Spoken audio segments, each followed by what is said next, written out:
வணக்கம் வியூவர்ஸ். ஸ்ரீமத் பாகவதம்.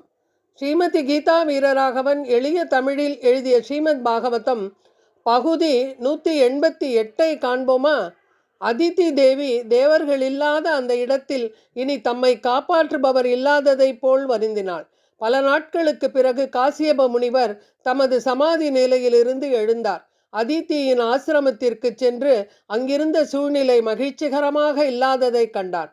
தேவர்களின் தாயான அதித்தி தேவர்களுக்கு பாதுகாப்பு அளிக்குமாறு காசியப முனிவரிடம் வேண்டுகிறார். அசுரர்களால் தேவர்களுக்கு ஏற்பட்ட நிலையை விளக்கி இழந்த பதவியை மீண்டும் கிடைக்க வரம் தருமாறு கேட்டார். காசியப ரிஷி பின்வருமாறு பேசினார். அன்புள்ள அதித்தி, பகவானின் பக்தி தொண்டில் ஈடுபடுவாயாக. அவரால் மட்டுமே எல்லோருடைய எதிரிகளையும் வெல்ல முடியும். எல்லோருக்கும் மங்களகரமான வரங்களை தர முடியும். பகவத்கீதை. ஸ்ரீ பகவானுவாச்ச தேஷாம் சததயுத்தானாம் பஜதாம் பிரீதி பூர்வகம் ததாமி புத்தியோகம் தம் ஏன மாம் உபயாந்தி தே. பகவான் கூறுகிறார், எப்பொழுதும் என்னிடம் அன்பு கொண்டு என்னை வழிபடுபவர்களுக்கு என்னிடம் வந்தடையக்கூடிய அறிவை நானே கொடுக்கிறேன். காஷ்யப ரிஷியால் இவ்வாறு கூறப்பட்டதும் அதிதி தேவி பகவானை வழிபடுவதற்குரிய விதிமுறைகளை பற்றி கேட்கிறாள். காசியப முனிவர் கூறினார், குழந்தைகளை பெற விரும்பிய நான் முன்பு பிரம்மதேவரிடம் கேள்விகள் கேட்டேன். பிரம்மதேவர் எனக்கு உபதேசித்த அதே வழிமுறையை இப்பொழுது உனக்கு நான் விவரிக்கிறேன். இதன்படி நடந்து கொண்டால் பகவான் நிச்சயம் திருப்தி அடைவார். ஸ்ரீமத் பாகவதம். ஸ்ரீ காசியபவுவாச்ச பால்குணச்யாமலே பட்சே துவாதசாகம்பயோ விரதம் அர்ச்சயேத் அரவிந்தாட்சம் பக்தியா பரமயான்விதக. பயோவிரதம். அதித்தி தேவியே, நீ பயோவிரதத்தை அனுஷ்டிப்பாயாக. பயஸ் என்றால் பால், அதாவது பாலை மட்டுமே உட்கொண்டு இருக்கும் விரதத்திற்கு பயோவிரதம் எனப்படும். இந்த நோன்பானது பால்குண மாதத்தில் வரும். சந்திரனின் அடிப்படையில் கணக்கு செய்தால் மாசி மாத அமாவாசையிலிருந்து பங்குனி மாச அமாவாசை வரை உள்ள காலத்திற்கு பால்குண மாசம் என்பர். சுக்லபட்ச வளர்பிறையில் துவாதசியுடன் முடிவரும் 12 நாட்களுக்கு ஒருவர் பாலை மட்டும் அருந்தும் நோன்பு நூற்க வேண்டும். தினமும் 3 வேளையும் நீராட வேண்டும். அடியவர்களுக்கு உணவளிக்க வேண்டும். பிரசாதத்தின் மீதத்தை மட்டுமே உட்கொள்ளலாம். தேவையற்ற பேச்சினை தவிர்க்க வேண்டும். பகவான் ஸ்ரீ கிருஷ்ணரை பரிபூரண பக்தியுடன் வழிபட வேண்டும்.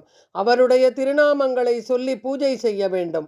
பகவானுடைய தியானத்திலேயே எப்பொழுதும் இருக்க வேண்டும். ஒவ்வொரு நாளும் நாட்டியம், பாடல், மேளம் வாசித்தல், துதி செய்தல் என சர்வ மங்களகரமான மந்திரங்களை கூறுதல் மற்றும் பகவான் சம்பந்தப்பட்ட கதைகளை கேட்டல் போன்ற செயல்களில் ஈடுபட வேண்டும்.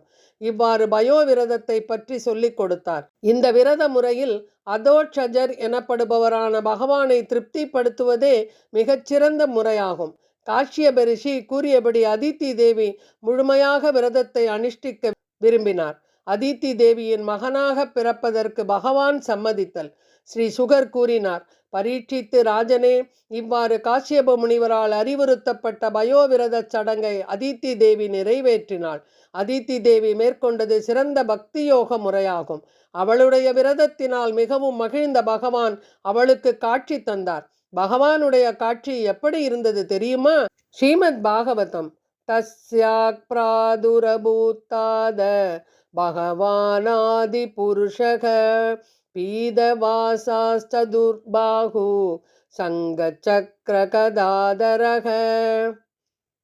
பரீட்சித்து மன்னனே, ஆதி புருஷனாகிய பகவான் இடுப்பில் மஞ்சள் நிற பட்டு பீதாம்பரத்துடன் 4 திருக்கரங்களுடனும் அவற்றில் சங்கு, சக்கரம், கதை மற்றும் தாமரை ஆகியவற்றை ஏந்தியவாறு அதித்தியின் முன் காட்சி தந்தார். அதித்தி மிகவும் சந்தோஷமடைந்தாள்.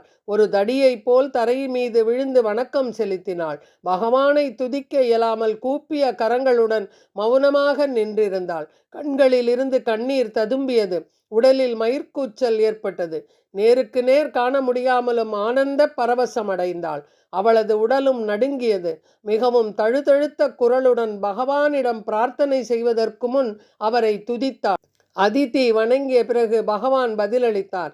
தேவர்களின் தாயே, உனது புத்திரர்கள் செல்வங்கள் அனைத்தும் இழந்து எதிரிகளால் அவர்கள் வசிப்பிடங்களிலிருந்து வெளியேற்றப்பட்டனர்.